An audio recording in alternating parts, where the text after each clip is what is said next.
کہ تمہارا دشمن، تمہارا رقیب، تمہارا حاسد تمہیں جیلوں میں لے کر جا کر تمہارا کچھ نہیں بگاڑ سکا، تمہیں شہید کر کر، تمہیں زخمی کر کر تمہارا کچھ نہیں بگاڑ سکا۔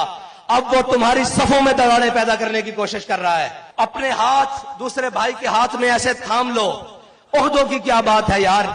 میں ابھی تمہارے ساتھ نیچے کھڑا ہو جاتا ہوں۔ ان چیزوں کی کوئی حیثیت نہیں۔ بابا جی ہماری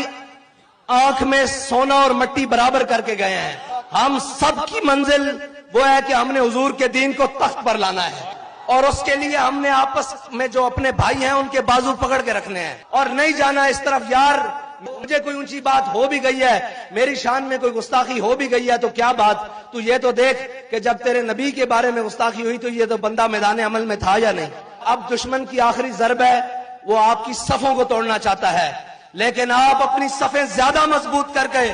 اس کو یہ پیغام دے دیں کہ مر جائیں گے، ظالم کی حمایت نہیں کریں گے۔ اب آپ کا پیغام اپنے آپ کو متحد کرنا، اور گلی گلی میں جاؤ، کوچے کوچے میں جاؤ، نگر نگر میں جاؤ،